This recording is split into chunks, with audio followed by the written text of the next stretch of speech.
Hello dreamers. उम्मीद करता हूँ आप सब जिंदा होंगे। आज हम सीखेंगे क्रिसोफाइट्स। तो ये जो क्रिसोफाइट्स है ये एक प्रोटिस्टा का ग्रुप है जिसे आज हम अच्छी तरह से समझने की कोशिश करने वाले हैं। तो यहाँ पर जो ऑर्गेनिजम्स होते हैं क्रिसोफाइट्स के, उनकी क्या कैरेक्टरिस्टिक्स है उसे आज हम अच्छी तरह से समझने की कोशिश करने वाले हैं। तो ये जो क्रिसोफाइट्स है इसे समझने से पहले यहाँ पर मैं आपको कुछ इंटरेस्टिंग बातें बताना चाहता हूँ जिससे आप अच्छी तरह से डॉट्स भी कनेक्ट कर पाओगे।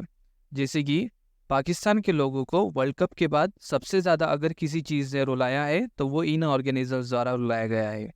जी हाँ, बिल्कुल सही सुना आपने। पाकिस्तान के जो लोग हैं उनको सबसे ज़्यादा अगर किसी चीज़ ने रुलाया है वर्ल्ड कप के बाद तो वो इन ऑर्गेनिजम्स द्वारा रुलाया गया है। तो वो कैसे, पहले हम उसे समझ लेते हैं।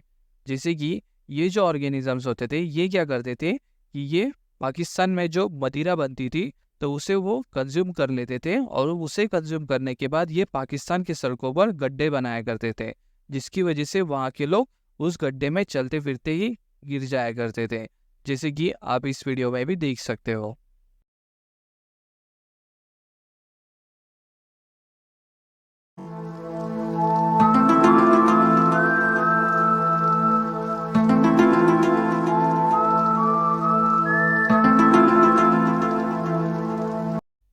तो जैसा कि आपने इस वीडियो में देखा कि वहाँ के लोग चलते चलते ही उस गड्ढे में गिर जाया करते थे, तो कुछ इस तरह से वहाँ के लोगों को परेशानियों का सामना करना पड़ा है।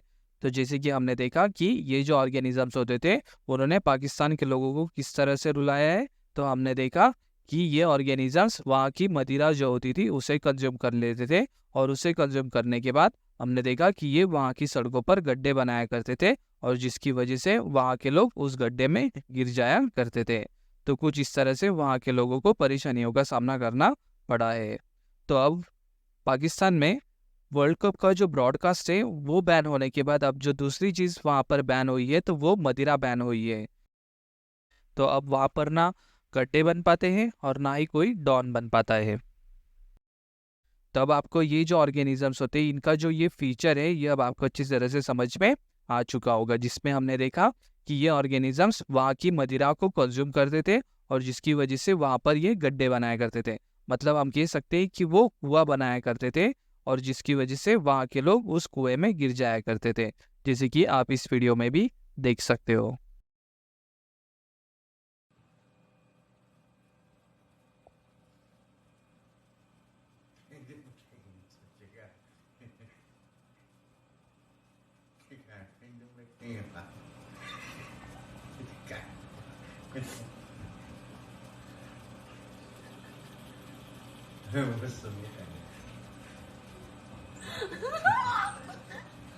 你看录下来噻，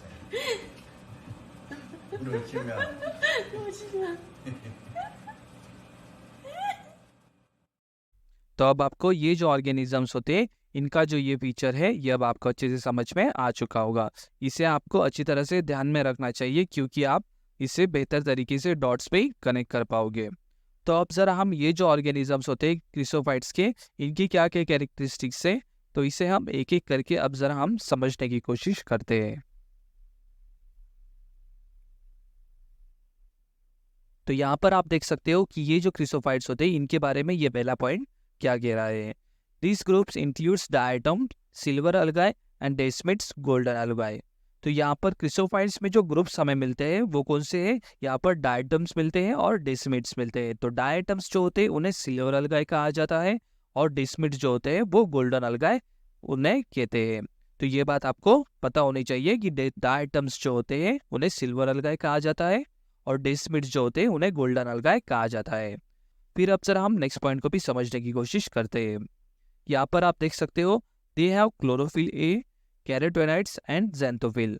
तो ये जो क्रिसोफाइट्स होते हैं इनके पास जो पिगमेंट्स होते हैं वो कौन से होते हैं, वो क्लोरोफिल ए होता है, कैरोटेनॉइड्स होते हैं और ज़ैंथोफिल होते हैं। फिर अब जरा हम नेक्स्ट पॉइंट को भी समझने की कोशिश करते हैं। यहाँ पर आप देख सकते हो कि जो नेक्स्ट पॉइंट है वो क्या कह रहा है, found in fresh and marine water. तो यहाँ की जो ऑर्गेनिजम्स होते हैं क्रिसोफाइट्स के वो फ्रेश और मरीन वाटर में पाए जाते हैं। तो ये बात आप ध्यान में रखिए कि ये जो ऑर्गेनिजम्स होते हैं वो फ्रेश और मरीन वाटर में पाए जाते हैं। फिर आप नेक्स्ट पॉइंट को भी देख सकते हो कि दे float passively in water currents plankton. तो ये जो ऑर्गेनिजम्स होते हैं वो पैसिवली वाटर करंट पर फ्लोट करते हैं और उसी की वजह से इन्हें प्लैंकटन्स भी कहा जाता है।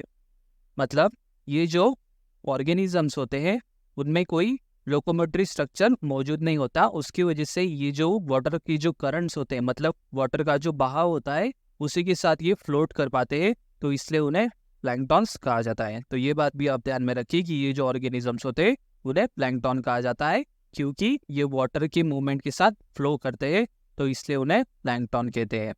और उसी तरह से ये जो ऑर्गेनिजम्स होते हैं उन्हें फाइटोप्लैंक्टन भी कहा जाता है। वो इसलिए हमने देखा कि इनके पास क्लोरोफिल मौजूद होता है, तो इसलिए उन्हें फाइटोप्लैंक्टन्स भी कहा जाता है।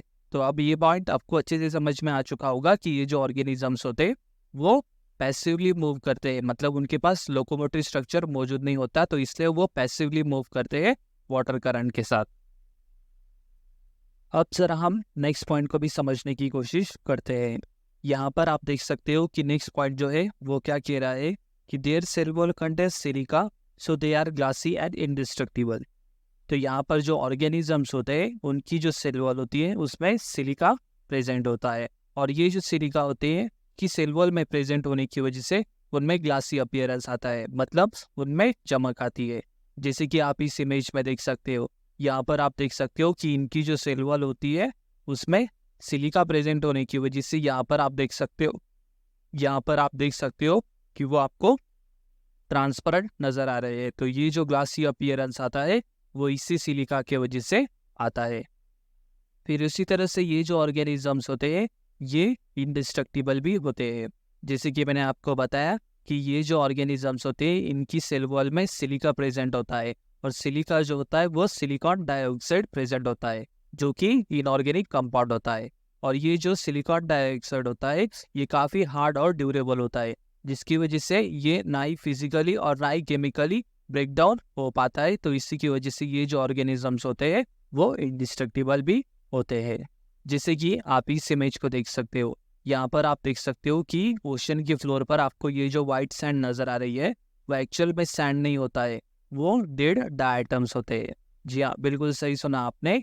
ये जो आप ओशन के फ्लोर पर आपको ये सैंड नज़र आ रही है तो ये डेड डायटम्स होते हैं। मतलब जब यहाँ के जो ऑर्गेनिजम्स होते हैं, मतलब जो डायटम्स होते हैं, वो जब डेड हो जाते हैं तो वो इसी ओशन के फ्लोर पर डिपॉजिट होना शुरू हो जाते हैं, और कुछ सालों बाद इस पर ये जो सेडिमेंट्री रॉक्स होते हैं वो फॉर्म हो जाते हैं। जब ये डायटम्स मर जाते हैं और ओशन के फ्लोर पर डिपॉजिट होते हैं तो वहाँ पर कुछ सालों बाद ये सेडिमेंट्री रॉक्स फॉर्म हो जाते हैं, और इसी की वजह से यहाँ पर हमें ये वाइट सैंड नज़र आती है। तो ये बात आप ध्यान में रखिए कि ये जो आपको ओशन के फ्लोर पर वाइट सैंड नज़र आती है तो उसे डायटोमिशियस अर्थ कहते हैं, और वो किसकी वजह से फॉर्म होती है, ये मरे हुए डायटम्स के डिपोजिशन की वजह से यहाँ पर ये सेडिमेंट्री रॉक्स जो होते हैं वो फॉर्म हो जाते हैं। फिर अब जरा हम नेक्स्ट पॉइंट को भी समझने की कोशिश करते हैं। यहाँ पर आप देख सकते हो कि cell wall forms two thin overlapping shells which fit together as in a soap box. तो ये जो सेल वॉल का स्ट्रक्चर होता है वो एक शेल की तरह काम करता है। हमने देखा है कि उसके अंदर सिलिका होता है, तो इसलिए वो शेल की तरह काम करता है। तो ये जो सेल वॉल का स्ट्रक्चर होता है वो सोप बॉक्स की तरह हमें नजर आता है। जैसे कि आप इस इमेज में देख सकते हो कि सेल वॉल का जो स्ट्रक्चर होता है वो किस तरह से सोप बॉक्स की तरह नजर आता है, जिसमें आप देख सकते हो कि ऊपर वाला जो स्ट्रक्चर होता है वो बड़ा होता है, जिसकी वजह से जिससे जो नीचे वाला स्ट्रक्चर जो होता है वो छोटा होता है। इसी से ये जो स्ट्रक्चर होता है वो आसानी से उसके अंदर फिट हो जाता है। तो उसके वजह से ये जो स्ट्रक्चर होता है सेल वॉल का वो हमें सोप बॉक्स की तरह नजर आता है। आप इस इमेज में भी देख सकते हो कि जो ऊपर वाला जो स्ट्रक्चर होता है उसे एपिथिका कहते हैं, और जो नीचे वाला जो स्ट्रक्चर होता है उसे हाइपोथिका कहते हैं। तो ये बात भी आप ध्यान में रखिए। तो ये जो सेल वॉल का जो सोप बॉक्स लाइक स्ट्रक्चर होता है तो उसमें ऊपर वाला जो स्ट्रक्चर होता है वो एपिथिका होता है, और नीचे वाला जो स्ट्रक्चर होता है वो हाइपोथिका होता है। फिर अब जरा हम नेक्स्ट पॉइंट को भी समझने की कोशिश करते हैं। यहाँ पर आप देख सकते हो कि नेक्स्ट पॉइंट जो है वो क्या कह रहा है, diatomaceous earth is used to polish metal और मटेरियल दैट आर सॉफ्ट और इजीली डैमेज।